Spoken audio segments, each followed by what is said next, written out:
Hello दोस्तों, मैं हूं Kashdeep Verma. Hindi voice notes YouTube channel में आपका स्वागत है। दोस्तों, आज के इस वीडियो में हम लोग विश्व में कृषि के बारे में पढ़ेंगे।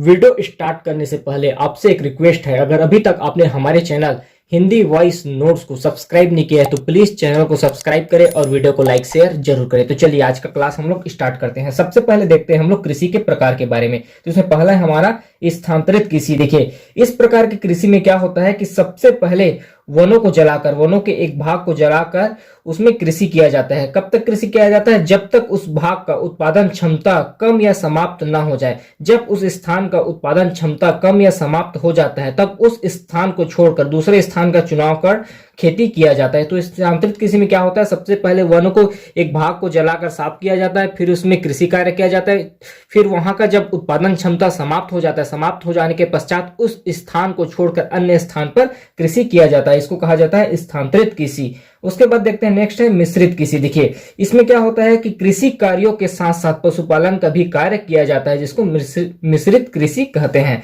उसके बाद है गहन कृषि। देखिए, कृषि में अधिक उत्पादन प्राप्त करने के लिए, कृषि में अधिक उत्पादन प्राप्त करने के लिए खेतों में अधिक रासायनिक उर्वरक, उन्नत बीज, कीटनाशक एवं नवीन तकनीकों का प्रयोग किया जाता है, जिसे गहन कृषि कहा जाता है। उसका नेक्स्ट है हमारा बागानी कृषि। देखिए, इस प्रकार की कृषि में पूर्णतः व्यापारिक उद्देश्य से किया जाता है। बागानी कृषि क्या है? पूर्णतः व्यापारिक उद्देश्य से किया जाता है। ज्यादातर इसमें क्या होता है कि नकदी फसलों का कृषि किया जाता है। उसका नेक्स्ट है रिले कृषि। देखिए, इस प्रकार की कृषि में खड़ी फसलों के नीचे अन्य फसलों का उत्पादन किया जाता है। देखिए, रिले कृषि में क्या होता है, दो प्रकार की फसल का उत्पादन लिया जाता है। कैसी फसल? एक फसल जो जमीन से ज्यादा ऊपर में हो और एक फसल जो जमीन के नीचे हो, तो दो फसल का एक साथ उत्पादन लिया जाता है रिले कृषि में।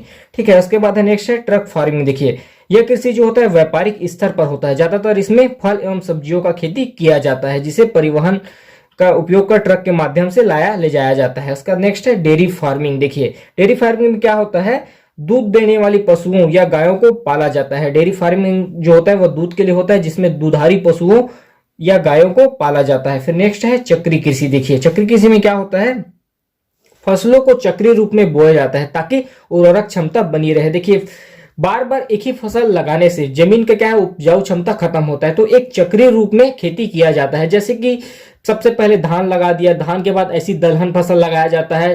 दलहन फसल लगाने से फायदा यह होता है कि जमीन में नाइट्रोजन की मात्रा बनी रहती है। तो एक चक्रीय प्रक्रम में खेती किया जाता है। एक ही फसल को बार बार ना बोकर उसको बदल बदल कर बोया जाता है, जिसे चक्रीय खेती कहते हैं। उसके बाद नेक्स्ट देखते हैं हम लोग। नेक्स्ट है हमारा विश्व की प्रमुख फसलें। तो इसमें सबसे पहले हम लोग चावल के बारे में देखते हैं। देखिए, चावल एशिया का प्रमुख धान्य फसल है और ज्यादातर चावल एशिया के मानसूनी प्रदेशों में बोया जाता है। देखिए, विश्व का 90% चावल एशिया में पैदा किया जाता है। विश्व का 90% चावल एशिया में पैदा किया जाता है। चावल उत्पादन के लिए जो आवश्यक तापमान है वह 20 से 26 डिग्री सेंटीग्रेड है और चावल उत्पादन के लिए जो आवश्यक वर्षा की मात्रा है वह 150 से 200 सेंटीमीटर है। जो इसके उत्पादक देश हैं, चावल उत्पादक देश है, वह सबसे बड़ा देश है चीन, दूसरे नंबर पे है भारत, फिर इंडोनेशिया, वियतनाम। देखिए, सबसे बड़ा जो उत्पादक देश है वह चीन है और दूसरे स्थान पर है भारत। और जो इसके निर्यातक देश हैं चावल के, जो दूसरे देशों में उत्पादन के बाद भेजते हैं, भारत, थाईलैंड, इंडोनेशिया और वियतनाम। एक चीज आप लोग ध्यान रखिए, सबसे ज्यादा चावल चीन में उगाया जाता है, चाइना में उगाया जाता है, लेकिन यह निर्यातक देश नहीं है। निर्यातक देश है हम लोगों का भारत, थाईलैंड, इंडोनेशिया, वियतनाम। हालांकि चावल विश्व में सबसे ज्यादा चीन में उगाया जाता है, लेकिन वह दूसरे देश में उसको निर्यात नहीं करता। उसी प्रकार चावल का आयातक देश है जहां पर दूसरे देशों से चावल मंगाया जाता है। श्रीलंका, जापान, चीन, फ्रांस, यूएसए, बांग्लादेश और क्यूबा, इन सब देशों में चावल दूसरे देशों से मंगाया जाता है। और एक चीज ध्यान रखिए कि अंतरराष्ट्रीय चावल अनुसंधान संस्था मलिना फिलीपींस में स्थित है। उसका नेक्स्ट देखते हैं हम लोग गेहूं। देखिए, गेहूं का जन्मदाता फिलिस्तीन को माना जाता है और गेहूं जो है विश्व का दूसरा सबसे बड़ा खाद्यान्न फसल है। चावल के बाद दूसरा खाद्यान्न फसल है। इसके उत्पादन के लिए जो आवश्यक मिट्टी है, गेहूं के उत्पादन के लिए जो आवश्यक मिट्टी है वह दोमट, हल्की काली, चिकनी मिट्टी है। इसके लिए जो आवश्यक तापमान है, गेहूं उत्पादन के लिए जो आवश्यक तापमान है वह बसंत काल में 20 से 26 डिग्री सेंटीग्रेड और शीतकाल में 10 से 15 डिग्री सेंटीग्रेड इसके लिए आवश्यकता हो रहता है। उसके बाद नेक्स्ट है वर्षा। देखिए गेहूं उत्पादन के लिए जो औसत वर्षा की मात्रा है वह 50 से 75 सेंटीमीटर है। और इसके जो निर्यातक देश हैं जो उत्पादन के बाद दूसरे देशों में गेहूं भेजते हैं वह है यूएसए, कनाडा, अर्जेंटीना और ऑस्ट्रेलिया। उसके बाद जो आयातक देश है जहां से गेहूं मंगाया जाता है, दूसरे देशों से गेहूं मंगाया जाता है, वह है ब्रिटेन, जर्मनी, पोलैंड, चीन, जापान और ब्राजील। उसके बाद नेक्स्ट देखते हैं कपास। देखिए कपास कपास को जन्मदाता माना जाता है भारत का। कपास भारत की देन है। कपास का जन्म भारत में हुआ था। और कपास उत्पादन के लिए जो औसत तापमान है वह 20 से 30 डिग्री सेंटीग्रेड है। और जो आवश्यक वर्षा की मात्रा है वह 75 से 100 सेंटीमीटर है। इसके लिए जो मिट्टी है, आवश्यक मिट्टी है, वह चीका प्रधान दोमट मिट्टी, काली मिट्टी व चूना प्रधान मिट्टी है। इसके जो निर्यातक देश है वह अमेरिका, भारत, ब्राजील और ऑस्ट्रेलिया है। और इसके जो आयातक देश है वह ब्रिटेन, जापान, फ्रांस, चीन और इटली जर्मनी है। फिर नेक्स्ट है हमारा जूट या पटसन। देखिए यह एक रेशेदार फसल है। जूट या पटसन एक रेशेदार फसल है। और इसके लिए जो औसत तापमान है, इसके उत्पादन के लिए जो औसत तापमान है वह 27 से 37 डिग्री सेंटीग्रेड है। और जो औसत वर्षा की मात्रा है वह 75 से 100 सेंटीमीटर है। और इसके जो निर्यातक देश हैं वह भारत, बांग्लादेश एवं थाईलैंड है। उसका नेक्स्ट है हम लोगों का गन्ना। देखिए इसके लिए जो मिट्टी का आवश्यकता होते हैं वह दोमट मिट्टी, चीका मिट्टी, काली मिट्टी, लाल मिट्टी है। ठीक है। इसके लिए जो औसत तापमान है वह 20 से 25 डिग्री सेंटीग्रेड है। और जो औसत वर्षा की मात्रा है वह 75 से 150 सेंटीमीटर है। देखिए गन्ना क्या होता है एक बार फसल को जड़ से ऊपर काटने के बाद पुनः उसमें पैदावार लिया जाता है। गन्ना क्या होता है, सबसे पहले एक बार गन्ना को लगा दिया जाता है। जब गन्ना ऊपर उगता है फिर क्या होता है कि ऊपर से काटने के बाद उसके जो वेस्ट बचे रहते हैं, जो उसके पत्ते बचे रहते हैं, उसको ऊपर में रखकर आग लगा दिया जाता है। आग लगाने के बाद उसमें पानी छोड़ दिया जाता है, जिसके बाद गन्ना पुनः उगना स्टार्ट हो जाता है। तो एक बार लगाने के बाद लगभग 2 से 3 बार उसका फसल लिया जाता है। उसके बाद क्या उत्पादन कम हो जाने के बाद पुनः उसको नया रोपाई किया जाता है। तो गन्ना क्या होता है एक बार जड़ के ऊपर काटने के बाद पुनः उसमें पैदावार लिया जाता है, जिसे रतुनिंग कहलाता है, रतुनिंग कहा जाता है। उसका नेक्स्ट देखते हैं हम लोग। नेक्स्ट है हमारा मक्का। देखिए मक्का, इसका जन्म स्थान मेक्सिको को माना जाता है। और विश्व का 50% मक्का यूएसए में उगाया जाता है। देखिए मक्का का जन्म स्थान मेक्सिको को माना जाता है। और पूरे विश्व का 50% मक्का यूएसए में उत्पादित किया जाता है। मक्का उत्पादन के लिए जो औसत तापमान है वह 25 से 30 डिग्री सेंटीग्रेड है। और जो औसत वर्षा की मात्रा है वह 60 से 120 सेंटीमीटर है। देखिए यह एक उभयलिंग पौधा होता है। मक्का एक उभयलिंग पौधा होता है। उसका नेक्स्ट देखते हैं रबड़। देखिए रबड़, इसका जन्म स्थान दक्षिण अमेरिका की अमेजन घाटी को माना जाता है। रबड़ का जो जन्म स्थान है दक्षिण अमेरिका की अमेजन घाटी को माना जाता है। इसके लिए जो औसत तापमान है वह 20 से 25 डिग्री सेंटीग्रेड है। और जो औसत वर्षा की मात्रा है वह 25 सेंटीमीटर है। इसके लिए गहरी दोमट मिट्टी में इसका उत्पादन लिया जाता है, अच्छा उत्पादन होता है। उसका नेक्स्ट है हम लोगों का चाय, टी। इसका जन्म स्थान चीन को माना जाता है। इसके लिए जो औसत तापमान है, चाय के लिए जो औसत तापमान है वह 20 से 30 डिग्री सेंटीग्रेड है। और जो आवश्यक वर्षा की मात्रा है वह 150 से 300 सेंटीमीटर है। देखिए इसके लिए जो मिट्टी की आवश्यकता होती है वह गहरी भुरभुरी दोमट मिट्टी, लेटेराइट मिट्टी, हुमस एवं लोहांस युक्त मिट्टी में इसका उत्पादन लिया जाता है। इसके जो निर्यातक देश हैं, चाय के जो निर्यातक देश हैं वह श्रीलंका, भारत और चीन है। और इसके जो आयातक देश हैं जहां पर दूसरे देशों से चाय मंगाया जाता है वह है यूएसए, यूके और जापान। उसका नेक्स्ट देखते हैं कहवा या कॉफी। इसका जो जन्म स्थान है वह इथियोपिया को माना जाता है। उसके लिए जो औसत तापमान है वह 14 से 26 डिग्री सेंटीग्रेड है। इसके लिए जो औसत वर्षा की मात्रा है वह 150 से 300 सेंटीमीटर की है। इसके लिए जो मिट्टी होता है वह पोटास युक्त उपजाऊ मिट्टी और लेटेराइट मिट्टी में इसका उत्पादन लिया जाता है। इसे देखिए कॉफी को अन्य फसलों या अन्य पौधों के छाया में लगाया जाता है।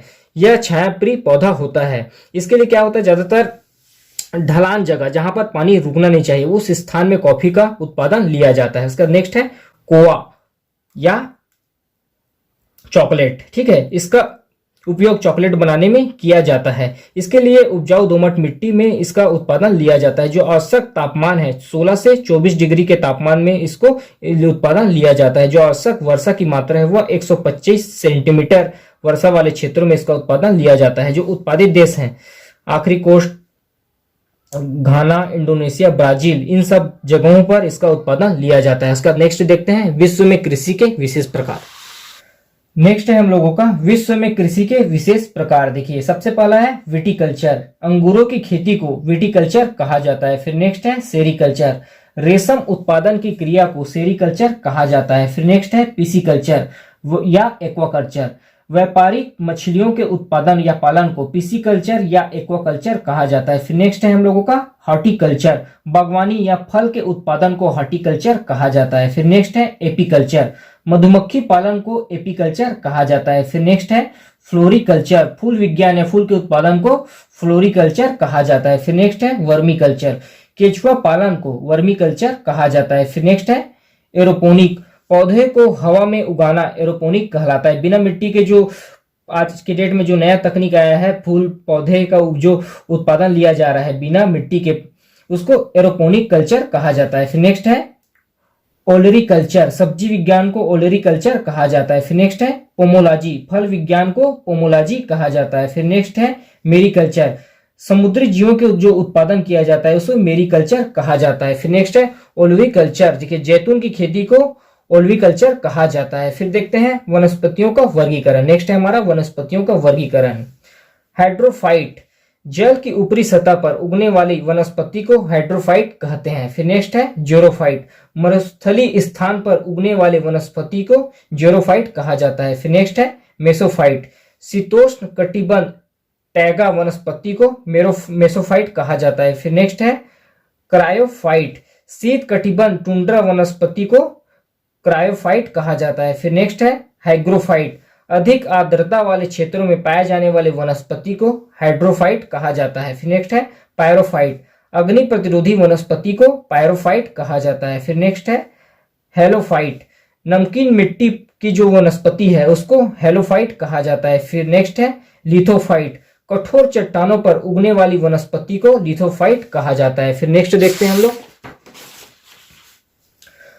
नेक्स्ट है हमारा विश्व में फसल उत्पादन के शीर्ष देश। कौन सा फसल कौन से देश में ज्यादा उगाया जाता है। देखिए सबसे पहले देखते हैं हम लोग चावल। चावल को सबसे ज्यादा चीन में उगाया जाता है, उसके बाद भारत में, फिर इंडोनेशिया में, बांग्लादेश और वियतनाम। तो सबसे ज्यादा चावल को चीन में उगाया जाता है। उसके बाद नेक्स्ट है गेहूं।